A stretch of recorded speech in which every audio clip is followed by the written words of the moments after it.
extremely they're interested. And they're doing tremendous research. And really, and all of them are, when you talk to them, they're all very much attracted in that because of the wisdom aspects of it. Wisdom, and that also the interdependent nature of how it is existing. Interdependent nature of how it is existing. And mind you, these are the talks, teachings that this guy named Buddha gave 2,600 years ago. And it is today the scientists are picking up and really seeing it is the reality, it is the truth, there is the way how we can work, not only how we can work, how it's been helpful. That's what's happening.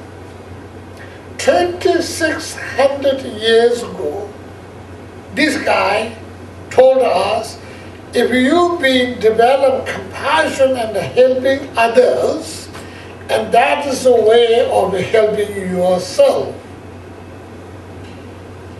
And we don't know, many through the generations, great teachers, I'm sure they knew, right? But a person like me don't know anything, but sort of believed it in and sort of followed the words of the earlier masters. And maybe it is, and we do. And now the scientists are using the seasoned meditators as a guinea pig and putting them into MRI for 5 hours or, all this. And at the end of it, and it's really amazing when you work with this, I didn't work with them directly on anything, but we had been conferences of both the physics as well as the medical doctors of the offices. But anyway, so when you work at them, and they are so extremely intelligent people, they really, it is. And the way they look into, they really look very carefully. And now you can no longer fool them by saying meditation. The word meditation means one thing, used to be. Sit down, calm, quiet, your mind, breathe in, breathe out, count them in, count them out, say where you go, what do you think, what are you watching, let it go, let it go, let it go, let it go. So that's what you do, right? So, but now you can no longer do that with those doctors and with those professors and with those scientists. And they will immediately begin to tell the seasoned meditators, meditate on this, meditate on that, meditate on compassion, meditate on this, meditate on this, meditate in absolute compassion. And they meditate on the relative compassion. So put them in the 5-6 hours on them, and they find a different result. So you can no longer say meditations and cover them. And it's really extremely, they do so much. And it's, in one way, it is very exciting for me as a Buddhist.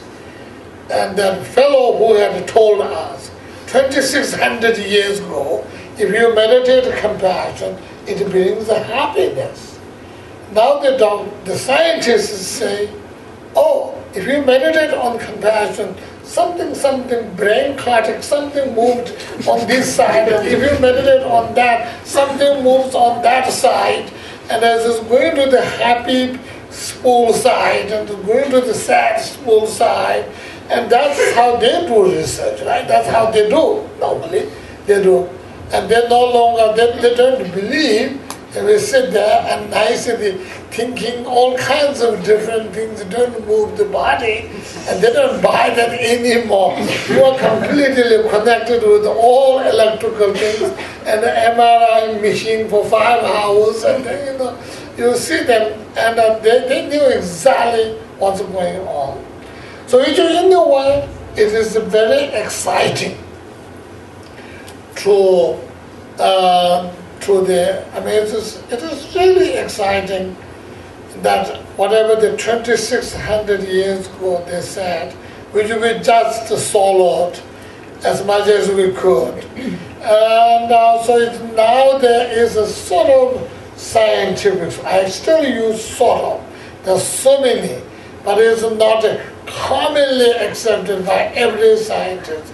Like everybody says, aspirin helps you to cure your headache. In not that way, they accept it yet. But, however, it's quite close in that. So I think it's really very exciting. So, the wisdom aspects of the Buddha's teaching, reasoning, and the interdependent nature of it, and lack of intrinsic existence, and the dependent rise, and all of those are the natural of the reality, as the Buddha said, right? Buddhas, it's very familiar in this part of the world, is the Heart Sutra. And when you read in the Heart Sutra, it says, no form, no nose, no tongue, no ear, no this, no that. Right? Oh, no. So, but we still had a big nose. But in Asia, you don't have a big nose. Americans have a very big nose. And, you do have elephant ear, and all that, but yet you still say no nose, no ear, no tongue, no this, no that. And then that has a meaning behind. Particularly, the form is empty. Emptiness is form. Form is no other than emptiness. Emptiness is no other than form. You said that, right, in the Heart Sutra. Whatever the language you use, so they have the same thing. So it really tells us the reality of the true reality of the nature of existence is interdependent nature. Although we call it emptiness, is Buddhist wisdom, but empty essence of the emptiness is the interdependentness.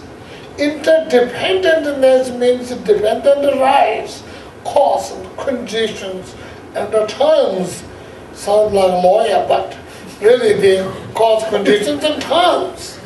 And according to that, existing. And that is so powerful, and it really touched the reality of everything. So those great scientists, each one of them open their big mouth and really goes in. And mind you, had there been not the Einstein had never came up, and the Buddhist idea of emptiness can never be presented easily in public today. Today we can, because of Einstein. What do we call it, Einstein? Relative social. And when you say something like that, somebody turned me in a lecture and asked me, do you think Einstein is a Buddha? No, I don't know. I don't know whether Einstein is Buddha or not. A great intelligent person, but he came up from the path of the system, of the scientific system, the facts, following the facts. And really,